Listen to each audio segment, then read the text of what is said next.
I am supposed to have influenced both Raila and Kibaki in the 2010 constitution. I'm saying I'm supposed to have influenced them because for 15 years, Kenyans have thought that I influenced both Raila and Kibaki in the 2010 constitution. I played no role. I played no role. Both Kibaki and Raila are now dead. But it is easy for somebody to say, you see, I'm the one who did this and I'm the one who did that. I played no role in influencing them, but Kenyans thought that I did. And that is why I feel duty bound to tell Kenyans and everybody concerned on the role that I played. Or can I correct myself and say on the role that I'm supposed to have played? Uh, it is just simply this way. I was at Kenyatta Market.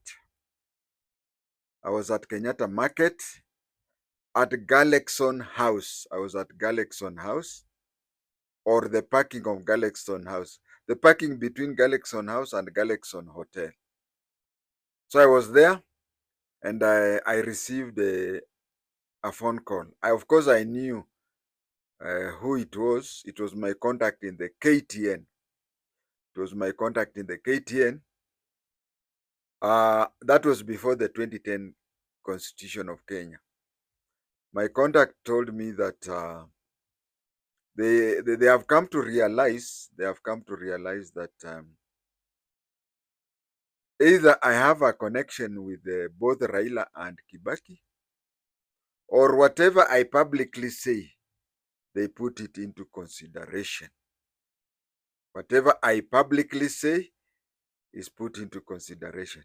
So the more they asked, the more I denied. But you see, there is something here. Of course, you deny because if they told you you do that and then you accept quickly, then they also start doubting you. Two is a Moses Kuria effect. If you listen to what Moses Kuria says, he says that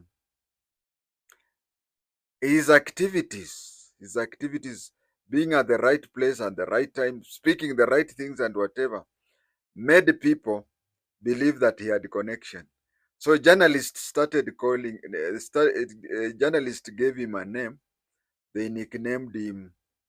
Uh, they called him NAC operative. When they called him NAC operative, then whatever he said, the senior people in the NARC started noticing him, and then they started, whenever they had any information, they had to use him. But many people thought that he was recruited by NAC headquarters. Uh, He just did a lot of activities that the people noticed him first. Then NAC headquarters knew that for them to reach the ordinary Mwananchi, they had to use him. And that is how Moses Kuria is where he would never have thought to have been had he not done that. So when my contact in KTN called me, said, we have done our research and we know that whenever you talk publicly, both Kibaki and Raila uh, take you serious. And also when citizens, that is why you find that when something happens, journalists rush to certain people. We all share the same thing, me and you and everybody else. But when somebody is aired on TV commenting on an issue using the exact words, me and you, we may be even closer to the truth than that person. We may be closer to the truth than that person. But since that person is a well placed person, media houses would prefer interviewing that person. So I've given so many theories here. One, the last one, is that there are even occasions when The people in authority sent you to say something. They sent you to say something so that when you talk, things happen. They just don't see how you can talk to the press and almost all your prediction and whatever come without any connection or anything of that sort. So, and then there is also these people, the people in authority. They usually send people out there to test waters. Like Moi started this thing called Mulolongo, and then he reached a place when he wanted to. He saw that he had decided without public participation, so he sent Sharif Nasir, the father to the governor for Mombasa. He sent Sharif Nasir and told him to act as though he was against the Mulolongo. So there are those things. There are those funny thing people. You talk because you have the ear to the ground. The president listens to you, or even the president sends you to be seen as if you are talking something outlandish. And if that idea fails, it is you to be blamed. Or they just say that is Huatenge's thing, that is Lando's thing, or that is if it fails. But if it succeeds, then the president hijacks it and takes it over and says, I've heard what people say. In the Kanu days, hapana lete kierere yako. I remember when Sharif Nasir said that he's going to oppose the president, some people are saying that he should be detained without trial because some of us have been detained for thinking. And what about him who has not just thought, but he has publicly come out to oppose Mutukufu Rais? Anyway, that is how things happen. Then I think maybe even today it is still continuing that way. You see somebody just going publicly saying something and whatever. A prominent leader is testing water. So when this thing happened to me, I think there was also an element of testing water and so on and so forth. I think it was like that. But these people were praising me for having connection to Kibaki and Raila. I want to say that my only connection with Kibaki was that he influenced me. Imagine being in a technical school where you do engineering workshop practice, metalwork, woodwork, whatever, electrical, motor vehicle. You leave that school and go to an academic, choose to do economics for your A levels for Form 5, Form 6. I admired Kibaki through and through, and I was unceremoniously removed from service for saying something like Kibaki Tosha. That is the only connection with Kibaki. If he was, if he were to meet me and Kibaki before he died, and he was asked who is this person, he would say, mi sijui yeye, mi naona tu analegalega. As for Raila, the only 3 times we have met, I've already talked about them. I'll not repeat them. But I had, up to the time he passed on, I had no personal relationship with him. I was not his advisor. I don't know how, whatever. But I want to tell Kenyans that mine observation since they came to know me, it is something that I do it out of my personal views. I also do them because of my professional observation and so on and so forth.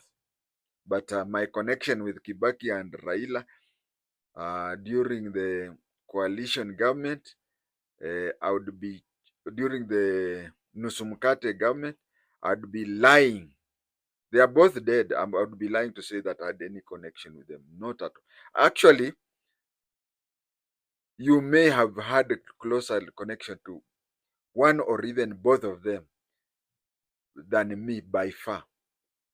But anyway, let us go back to where I got the phone call at Galexon in Kenyatta Market. My contact was telling me that we know you are very influential, you are whatever. Um, we want you to. There is this question: if Kenyans continue the way they are continuing, we may not have a new constitution. I asked them, but whenever they call, there's something I'd forgotten. They call you and tell you, we are going to call you in 10 minutes time, but please make sure that you are nowhere near other people and not in a noisy place and whatever. And also, please take note that our discussion will be recorded. Will be recorded. Say okay. I went to an office there, third floor, Galaxon. Somebody I know, Pascal. I went to Pascal's office. Was there alone. So entering that office, I got the phone call, and they also tell you that you'll be near somewhere where your phone should be fully charged. We don't want to start talking and then your phone, something like that. So I was told that. Then I asked, "What do you want? What do you want me to do?" They told me that what they wanted me to do was simple.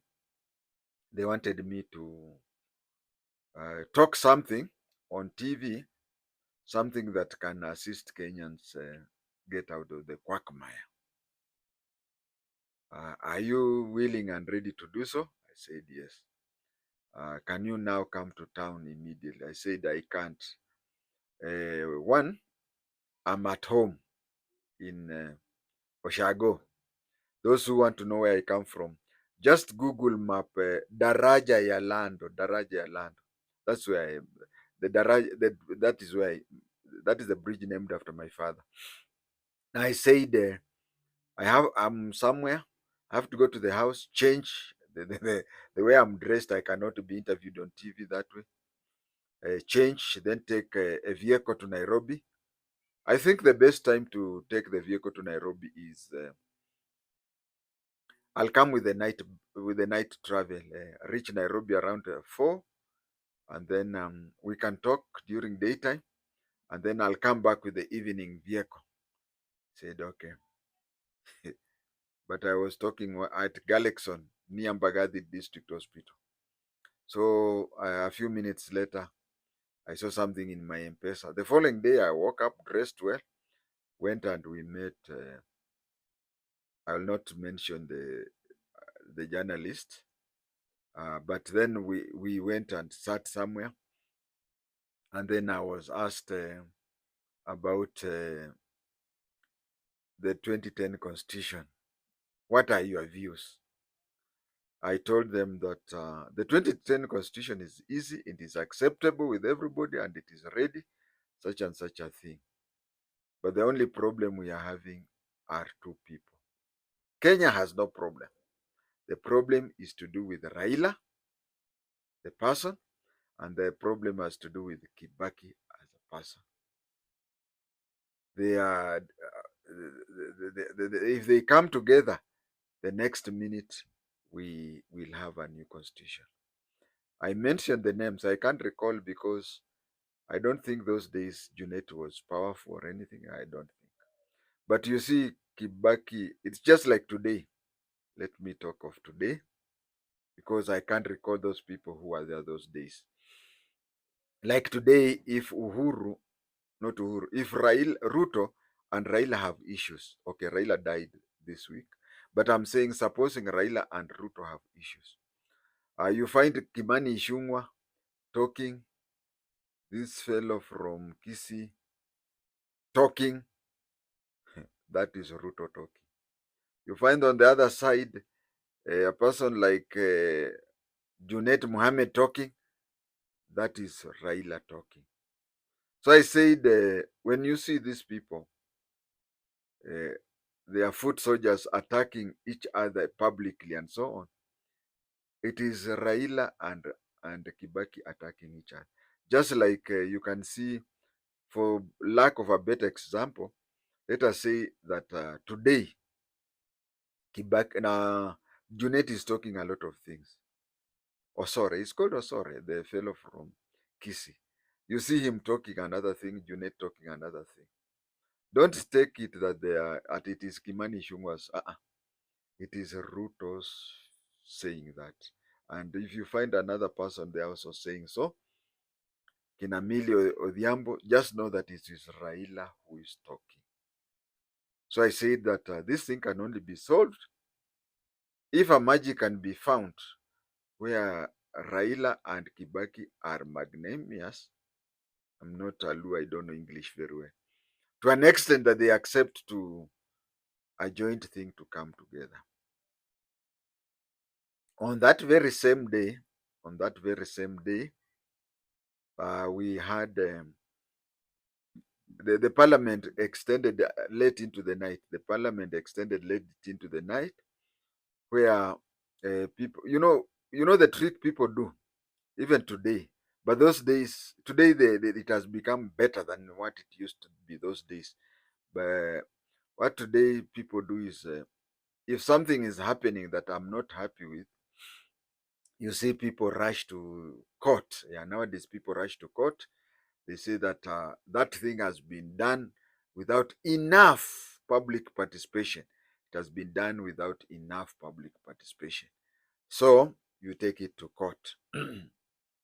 And those days, what people do was when it became to debate in parliament, because those days courts would not entertain cases such as, this law did not have enough public participation. No, those days people would rush to MPs would rush to parliament, and they would put there a lot of questions here and there.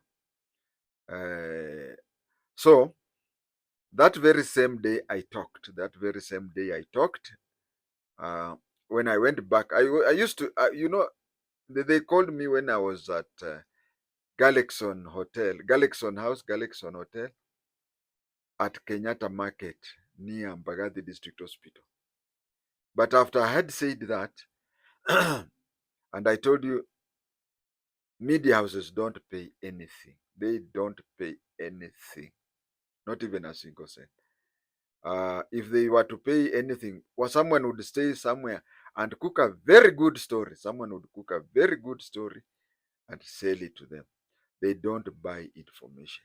When you are giving them information, they tell you you are doing it free. You are not getting any money now or any. So my story of cheating that I'm coming from Daraja ya Lando, saying that I'm coming from Daraja ya Lando to Nairobi was to get money from them. After I said that, and then I told them, okay, let me greet 2 to 3 people, and then in the evening, I take a vehicle, North Rift, all the way home. But when I completed the interview, I just boarded a vehicle and went to reroute a satellite, a road called Nyakinywa Road, next to Mormon's Church. That evening, that thing is there. And you know what happened that very same evening? Can I call them injunction? A lot of MPs had entered injunction. Whatever. They were around, I don't know how many. That very same evening, the parliament extended its sitting up to around 11. And what used to happen was an MP would stand up and say, I have, reading the mood of the House and reading the mood of the nation, I have decided that the amendment to the law, they did by amendment. There are around 44 people who have entered amendments, isn't it? And each and every amendment had to go through all the readings, first reading, second reading, debate, whatever. So what happened was each MP would stand up and say, reading the mood in the House and reading the mood in the nation, I have decided to withdraw my amendment. So if there are 44 amendments and somebody says that, it would take less than half an hour for all the amendments to be removed. And when they are removed, the bill goes the way it was, and that very same night the bill was passed. So to everybody, including the people in the Jawa, said, you see, you a few hours after you have talked, Kibaki and Raila talked to their foot soldiers and they changed. Let us say the truth and let us say the facts. As I started in the beginning, Kibaki died without me having a person-to-person contact. Raila has died without me having a person-to-person contact. To the best of my knowledge, they don't. I would say without blinking that I even don't think they have people who monitor me so that they align their actions. No, no, no.